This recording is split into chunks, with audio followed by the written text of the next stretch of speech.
आप सबका स्वागत है हमारी चैनल पर भव्य संवाद पर। आपने अभी तक हमें सब्सक्राइब नहीं किया तो सब्सक्राइब ज़रूर करें और ऐसे ही वीडियोस जैसे कि इन्फॉर्मेटिव और बहुत सारे जानकारी वाले वीडियो के लिए हमें सब्सक्राइब ज़रूर करें और हमें नीचे कमेंट सेक्शन में ज़रूर बताइए कि आपका इंटरेस्ट कौन से वीडियो में है, तो हम उस पर ज़रूर वीडियो बनाएंगे।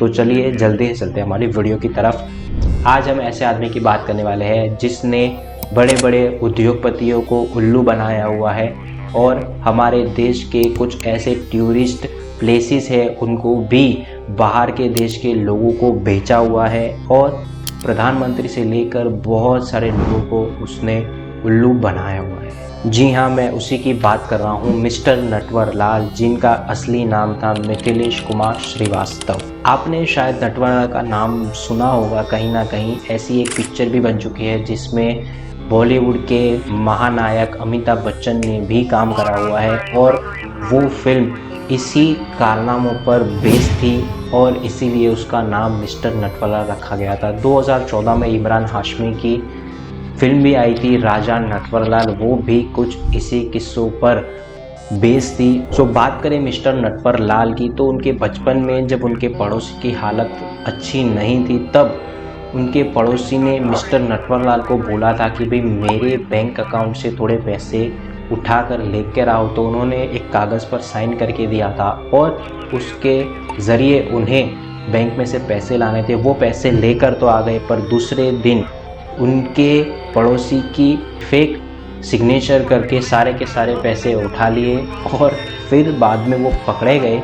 पर वहीं से शुरुआत हुई उनके करियर की, जो कि ये ठग, महाठग बने। और मैं आगे उनके कारनामों की बात करूं तो उन्होंने ताजमहल, राष्ट्रपति भवन को भी एक समय के लिए बेच दिया था और वो बेचते भी यहाँ के देश के बाहर के लोगों को थे जो कि एज अ टूरिस्ट आते थे और उन्हें उस कॉन्फिडेंस के ज़रिए वो बताते थे और एज अ गवर्नमेंट ऑफिसर उनसे मिलते थे। उनका ड्रेसिंग भी वैसा ही होता था पर कहीं ना कहीं वो गलती भी नहीं करते थे जिससे लोगों को शक हो कि भाई ये गलत बोल रहा है। वो उस कॉन्फिडेंस के साथ लोगों से मिलते थे और उनसे बात करते थे और उन्हें ये चीज़ बेच देते थे। जब एक बार उनको पुलिस वालों ने पकड़ लिया था तभी वहाँ से भी वो कई बार भाग चुके थे, पर जब उन्हें लास्ट बार पकड़ा गया तब वो काफ़ी टाइम के लिए जेल में रहे थे और उनके बीवी के कई बार खत आते थे कि भाई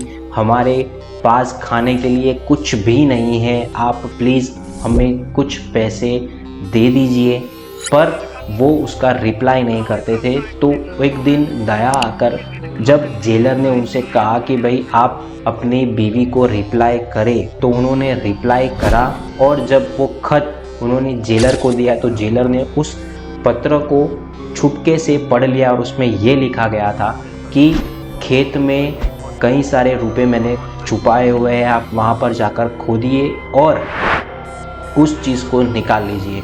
जब पुलिस वाले को ये पता चला तब वो पूरी की पूरी टीम के साथ उस खेत में पहुँचे और सारा का सारा खेत जोत लिया उन्होंने, पर कुछ भी नहीं मिला।